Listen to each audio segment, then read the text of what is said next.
لیکن یہ سورین کے بلے سے گھسیٹتے ہوئے اس طریقے پر آگے داخل. اور کیا کہہ رہے تھے اپنی زبان سے؟ ہنتا. ہنتا کا مطلب کیا ہوتا ہے؟ یوں کہہ رہے تھے حبۃ فی شعرہ.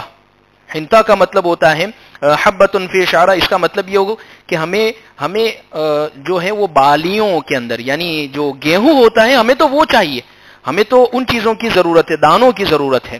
لہذا اللہ تعالیٰ کے حکم سے جب اس قوم نے سرکشی کی تو اللہ کا ان پر عذاب آیا. چنانچہ یہ لوگ اللہ کے عذاب میں گرفتار ہو گئے اور آسمانی بلا ان کے اوپر نازل ہوئی. خیر، پھر اس کے بعد کئی سالوں تک پھر روک دیے گئے. پھر اس کے بعد یہ لوگ اندر داخل ہوئے بیت المقدس کے اندر اور بنی اسرائیل کا قبضہ ہو گیا. حضرت یوشع علیہ السلام ان کے ساتھ وہیں رہنے لگے اور اللہ کی کتاب تورات کے مطابق وہاں حکومت چلتی رہی. یہاں تک ہوا کہ آپ کی وفات ہو گئی. وفات کے وقت حضرت یوشع علیہ السلام کی عمر جو تھی 127 سال تھی، یعنی حضرت موسیٰ علیہ السلام کے بعد 127 سال یہ قریب زندہ رہے. حضرت یوشع علیہ السلام کی وفات کے بعد بنی اسرائیل پھر سے گمراہ ہو گئے اور انہوں نے حق کو چھوڑ دیا اور جھوٹ کا دامن پکڑ لیا. تورات کے حکم بھلا دیے، خواہشات پر چلنے لگے، مال کی محبت نے ان کو اندھا کر دیا، سود یہ لینے لگے، لوگوں کا مال ناجائز یہ کھانے لگے. جن نبیوں کو ان کی طرف بھیجا گیا تھا، نعوذ باللہ انہوں نے قتل تک کر ڈالے نبیوں کو. بنی اسرائیل نے یہاں تک زیادتیاں کی ہے. اس گمراہی کا نتیجہ یہ نکلا کہ ان کے ظلم اور فساد کی وجہ سے اللہ تعالیٰ نے ایسی ان کے اوپر سزا دی، ایک ظالم بادشاہ کو ان کے اوپر مسلط کر دیا. اتنا خون بہایا کہ اس نے یعنی خون بہانے کی انتہا، اتنا ظلم کیا ہے ان لوگوں کے اوپر. اور ان کی جو اتحاد تھا، آپس کی طاقت ہے، وہ بالکل توڑ کے رکھ دی اس نے. بہت سو کو قیدیاں بنایا اور یہ جو مبارک صندوق سمجھا جاتا تھا ان کے اندر، وہ صندوق بھی چھین کے، وہ پیٹی بھی چھین کر موسیٰ علیہ السلام والی جو تھی وہ لے گیا. خیر، بنی اسرائیل ذلت اور رسوائی کے اندر پڑ گئے. اب ان کے اندر اللہ تبارک و تعالی ایک نبی بھیجتے ہیں، حضرت شمویل علیہ السلام. حضرت شمویل، یہ نام یہودیوں میں بھی ملتا ہے. سیمیول جو ہے وہ اسی شمویل سے ہی ہے. بہت سارے ایسے نام ہیں، آدم ایڈم ہو گیا ہے، تو وہ کیونکہ یہ جتنے بھی انبیاء کرام بنی اسرائیل کے وہ یہودیوں کے نبی کہلائے. حضرت شمویل علیہ السلام کو ان لوگوں نے کہا کہ اے شمویل، دیکھو ہم کتنے ذلیل ہو چکے ہیں، دشمن ہمارے اوپر چھا گیا ہے، اللہ سے آپ دعا کریں کہ اللہ ہمیں ایسے بادشاہ عطا فرماوے جس کے پیچھے ہم چل کر ہم دشمن سے جہاد کریں اور ہم کامیاب ہو. حضرت شمویل نے کہا اگر تم پر اللہ ایسا بادشاہ مقرر کر دے تو کیا تم اپنا وعدہ پورا کرو گے؟ یعنی کیا تم میرے ساتھ مل کر جنگ کرو گے؟ بنی اسرائیل جواب میں بول اٹھے ہاں کیوں نہیں، ہم ضرور تمہارے ساتھ مل کر دشمن کے ساتھ جنگ کریں گے اور ہم اللہ کے راستے میں لڑیں گے، کیونکہ انہوں نے ہمارے گھروں کو اجاڑ دیا ہے، ہمارے بچوں کو ہم سے دور کر دیا ہے.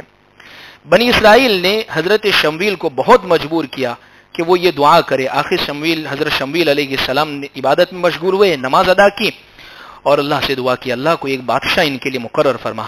اللہ تعالیٰ نے نبی کی دعا کو قبول فرمایا اور انہی میں سے ایک بادشاہ ان کے لیے مقرر کیا اور اس بادشاہ کا نام تھا طالوت. یہ غریب بادشاہ، اچھا یہ بہت غریب تھے.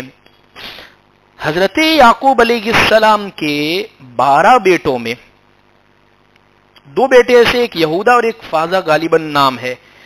ان میں ایک میں حکومت چلی ہے، بادشاہت چلی ہے، اور ایک کو کوئی دوسری چیزیں دی. اور یہ جو تھے وہ بنیامین کی نسل میں سے تھے اور ان کا خاندان غریب ہی رہا ہے. تو جب لوگوں نے یہ دیکھا کہ یہ ہمارے اوپر تو طالوت بادشاہ ہے اور ان کو بنانے کو کہہ رہے، حالانکہ اللہ نے ان کو جسم بھی دیا تھا، عقل بھی دی تھی، جنگی مہارتوں سے وہ واقف تھے، یہ سب چیزیں صلاحیتیں ان میں تھی.